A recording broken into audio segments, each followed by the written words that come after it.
সাধারণত বলা হয় যে বিশেষ জাতি বা বিশেষ সংস্কৃতির লোকদের মাঝে যে বিয়ে হয় সেগুলো অনেক চ্যালেঞ্জের সম্মুখীন হয়।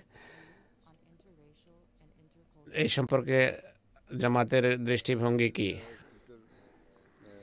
কোনো বিশেষ জাতি বা সংস্কৃতির লোকদের মাঝে যদি বিয়ে হয় এতে খারাপ কিছু নেই, এটি ভালো, কিন্তু উভয় পক্ষকে খুব সহনশীল হতে হবে।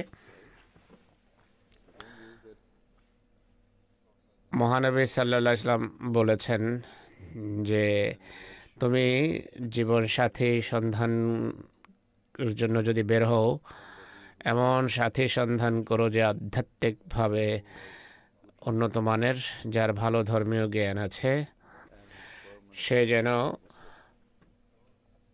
সত্যিকার অর্থে মুসলমান হয়। এসব বিষয়গুলো যদি উভয় পক্ষ, ছেলে এবং মেয়ে পক্ষ দৃষ্টিতে রাখে, তাহলে কোনো বিশেষ জাতির ছেলে মেয়ের মাঝে বিয়ে হোক বা বিশেষ সংস্কৃতির মাঝে বিয়ে হোক, বা দুই ভিন্ন জাতি ও সংস্কৃতির ছেলে মেয়ের মাঝে বিয়ে হোক না কেন, তোমার জীবন সুন্দর হবে, উপভোগ্য হবে। তাই সবসময় স্মরণ রেখো যে কেউ দোষ ত্রুটি মুক্ত নয়, সবারই কোনো না কোনো দুর্বলতা আছে, দোষ ত্রুটি থেকেই থাকে।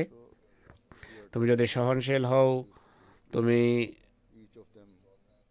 বা প্রত্যেকে যদি সহনশীল হয়, নিজের চোখ, জিহ্বা এবং কানকে বন্ধ রাখে, অর্থাৎ খারাপ কিছু শোনা, বলা বা দেখা থেকে যদি দূরে থাকে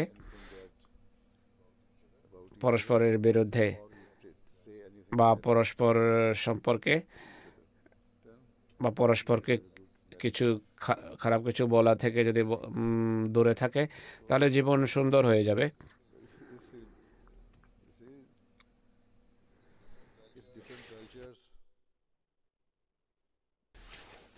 এমন দুটো ভিন্ন সংস্কৃতির ছেলে এবং মেয়ের যদি বিয়ে হয়, তাহলে এটি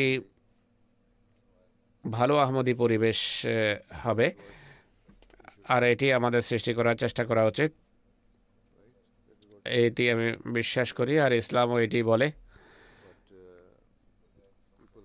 কিন্তু স্মরণ রাখতে হবে যে মানুষের মাঝে দুর্বলতা আছে, অনেক সময় মানুষ এইভাবে সঠিক এবং ভালো ব্যবহার করতে পারে না।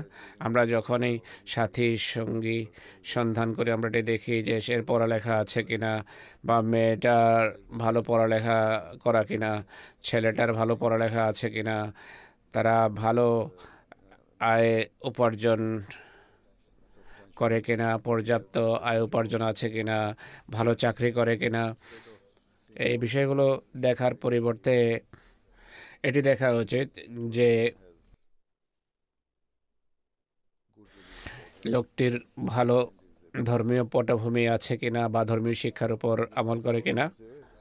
তুমি বলছো যে আমার মা ঘানার সাথে সম্পর্ক রাখেন।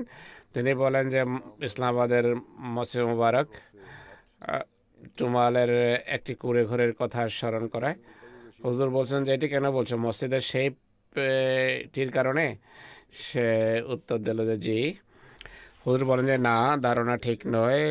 ইসলামাবাদের মসজিদ মুবারকের যে স্ট্রাকচার টুমালের সেই কুঁড়ে ঘর থেকে অনেক বেশি উন্নত।